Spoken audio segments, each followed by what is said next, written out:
Hey, I've got a question for you. What do you do in between games? As in, what do you do next?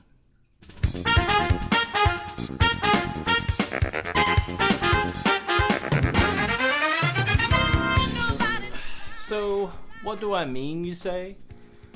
Well, like what do you do in between games? Do you, as a player, usually shelf the game you just beat and pick the game you've been foaming at the teeth for next?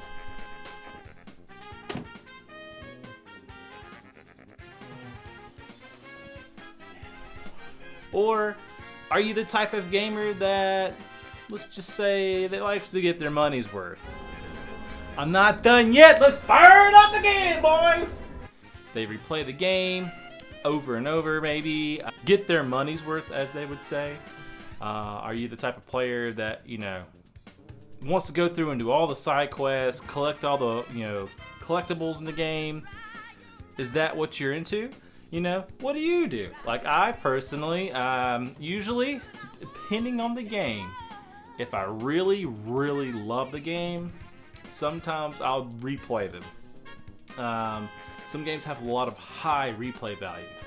Whereas sometimes, after I beat a game, I shelve it. I'm done with it. I don't think I'll ever revisit it. And I keep them about 80% of the time. But sometimes I know, like I beat a game and I'm like, it was really good. I enjoyed it. But I wouldn't say that I would ever play it again. And that leads to my next question. Or are you the type that likes to do this? You like to pick up your wallet, see how much dollars you got. Take your game, you realize you don't have enough probably to buy a new game. So what do? You take the game you just beat, trade it in.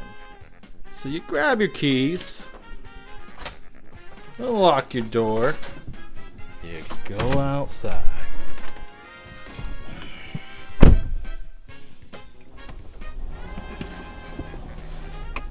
You crank your car up. Am I really getting a phone call right now? Alright.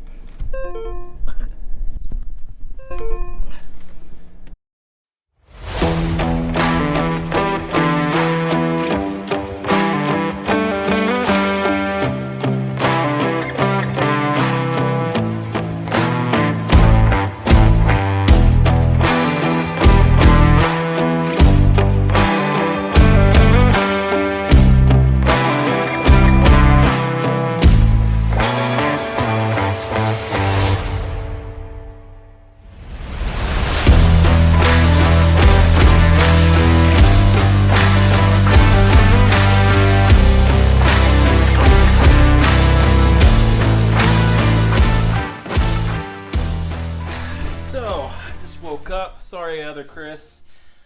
I had to interrupt you just for a moment because I did say I would talk about coffee on this channel, and sure enough, we're going to start now. So, in today's coffee review, taste test, whatever you want to call this, is Death Wish coffee. So, just so y'all know, freshly brewed cup right here. One of my favorite coffee mugs. I don't know if you can see that. It's Shaun of the Dead coffee cup. I don't know if y'all have ever been walking down the grocery aisle at your local grocery store and you're like, man, I want to try something new. And you're browsing on the coffee aisle and you're looking and you spot this. And you're like, Death Wish coffee?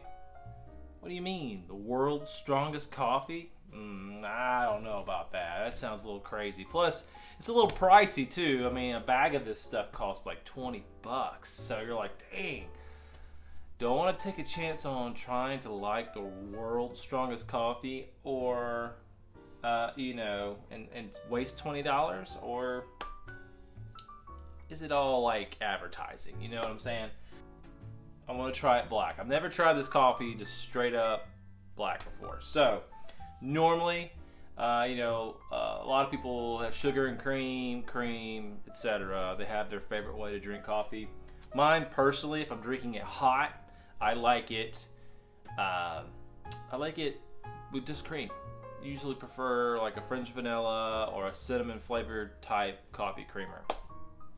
But here lately, I've really enjoyed drinking coffee iced. And my coffee maker actually makes it over ice, and it's delicious. I don't know what it is. I guess it's just because I've drank hot coffee so long, and then be able to actually brew freshly made coffee over ice and drink it on the go when I go to work, or if I go out to hang with the boys, or just getting ready for the day, eating some breakfast. It's just good. I love it. It's delicious. So, I'm going to hit on whether this is a thumbs up or a thumbs down. I'm going to give you what I think of it. Now, drinking coffee black is not my favorite. I just want to give y'all a real idea of how it tastes. So, it's hot.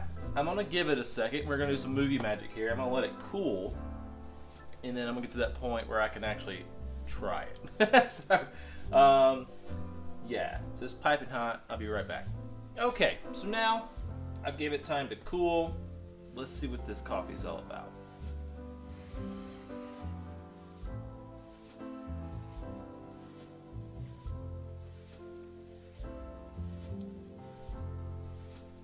Yep. Yeah, you definitely get that bitter in there from the caffeine. So maybe that's why they're talking about World's Strongest Coffee. Yeah, definitely get it. This is a medium roast. There is a dark roast as well. And there's a few others, but the first one I ever saw was a dark roast. And I was skeptical about trying that because I like some dark roast, but I usually stick with the medium roast. But yeah, this is the medium roast. So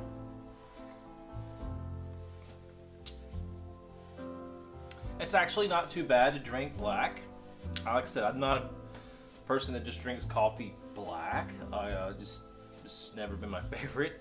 I can, especially if I don't have any creamer to add to it or anything, or any milk to froth to put in it. So yeah, it's good. It's like I said, the first thing you'll notice,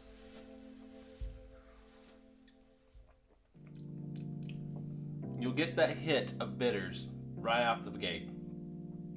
But that's the caffeine talking. But it also has a good solid body to it, I guess. I'm not really good at describing things like this, but give me a chance. I'm going to try again. I get a little bit of a nutty flavor too. That's what I'm getting from it. I don't know if y'all tried it or not, but yeah, it's good. I like it. So I definitely give it a thumbs up. It's good stuff. I definitely recommend it. Now, if you're a light-hearted coffee drinker and you drink your everyday Maxwell House or your Folgers, would I suggest it to you? No, this is not a good entry level to get into when you want to experiment with different coffees. Now, if you're an avid coffee drinker and you're always seeking something new and different, and you have not tried Death Wish, give it a shot. I think you would like it. And I would just want to give y'all my preferred way to drink this coffee. Like I suggested earlier, I love drinking coffee iced now. It's delicious. And pairing this with just like your standard French vanilla creamer or like a cinnamon based creamer is delicious. I highly recommend it. Give it a chance. Try it out. It's good. I really do. Don't be intimidated by the skull and crossbones on there. It is not going to kill you. But what I will say is the first time I ever drank this stuff, I have to be at work at 6 a.m. And so it means I have to be up extra early. So to give me that extra boost, this coffee will wake you up. It will get you moving. It gets the day rolling quite well. So, will you get spoiled by that? It's possible. I've drank other coffees and not get a boost off of it as much as like this one has. That could explain why they call it the world's strongest coffee, but it will definitely get you going. Would I drink more than 1 cup of this? No, I'd probably drink a nice, so it's like an extra large. I would step it up. That's big as I would go. If you're drinking out of one of these, you can probably do a cup and a half to whatever you prefer. I don't know how much coffee you drink. Some people drink a whole pitcher or a carafe. I think that's what they call them. Whatever. They drink a whole thing. I wouldn't do that. You'll be amped too much. Yeah, I say definitely give it a shot. Now, Chris, back to you for the rest of the video. See y'all later. So you get in, you crank your car up, and you drive to your local game store to trade in your game.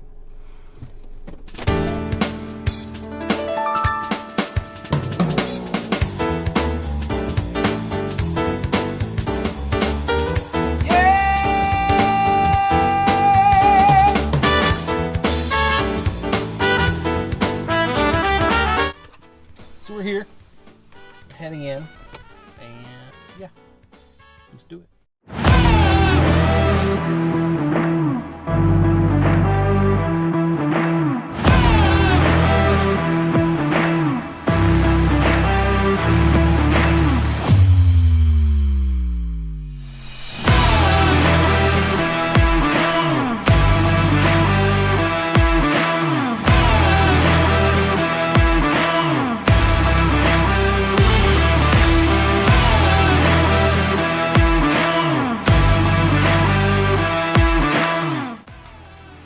There.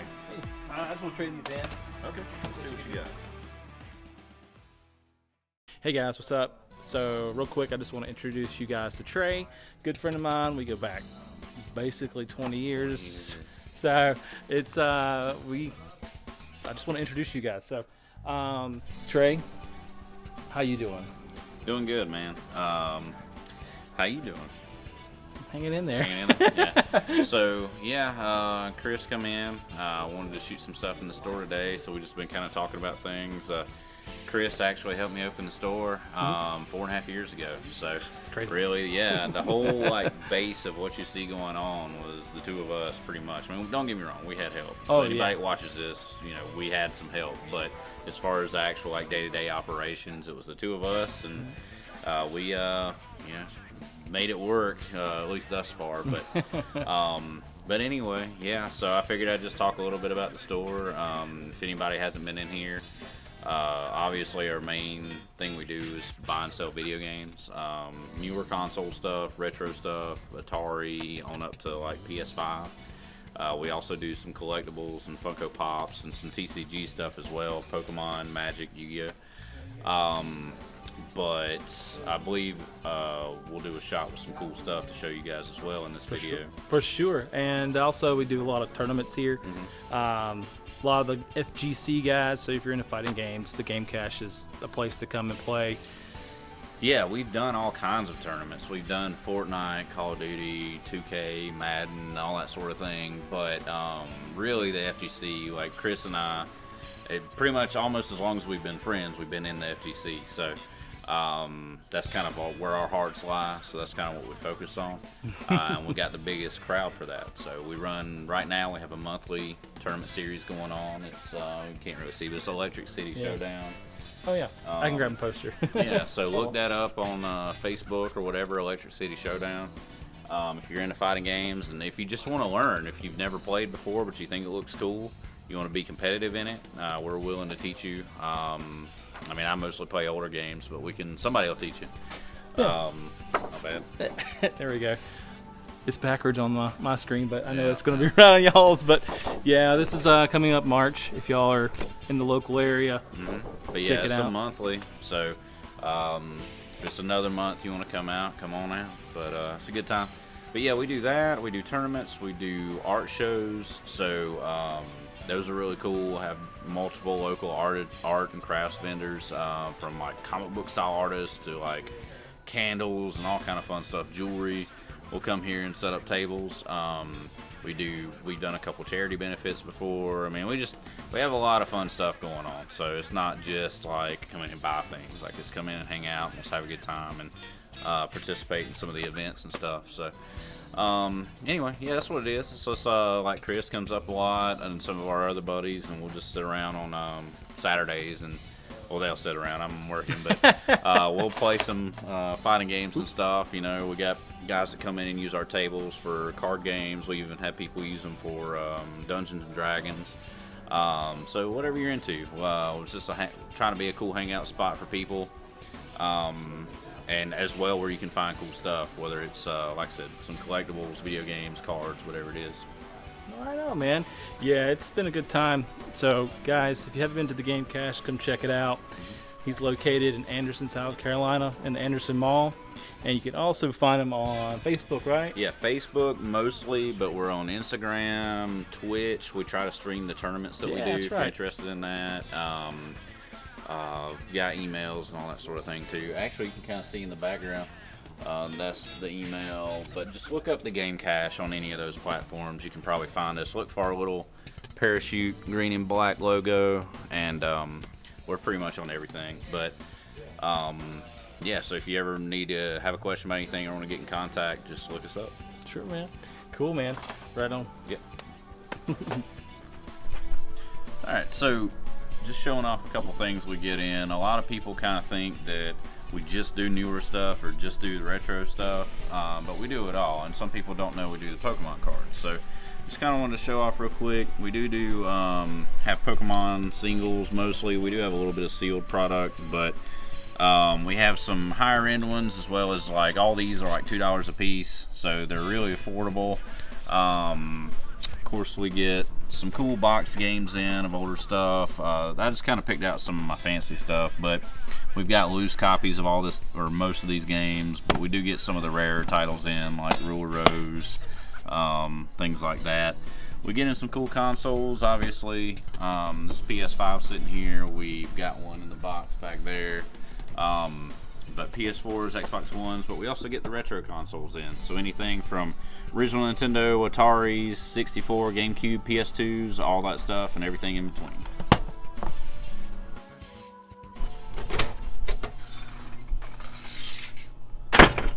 So yeah, that's the Game Cache.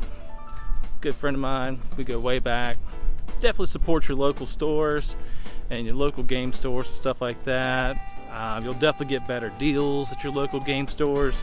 So usually they're really friendly. So yeah, do yourself the favor, if you got one, go support them. So yeah, basically, what do you do after you beat a game? Do you usually go back and replay them, or do you shelf them and go to the next game on your list because your backlog is like a lifetime long? Or do you usually have a small collection and then you go trade or sell it and get something new for you and play it as long as you want at that point there? I tend to usually, I kind of feel like I need a break after I play a game for a long period of time. It's the games I'm really invested into. So it's usually like if I put like 20 plus hours into a game, and that's all I've been really devoting my free time to. I usually take a week or so off before my next game I usually jump on. And it's not really out of like, I don't know, like any reason. I don't know, there's other things I need to focus on at that time, you know, whether it be catching up with chores or other hobbies I'm into, like making YouTube videos now. I like to, you know, give myself some space and, you know, kind of get creative in my other aspects of hobbyism. I don't know, whatever, hobbies. So, what do you guys and girls out there like to do? Do you like to take breaks? Do you like to go to the next game? Are you invested in visiting other hobbies? Comment down below, let me know. Very interested. So, with that said, I hope all y'all enjoyed today's video and the discussion I had today with y'all about what do you do in between games.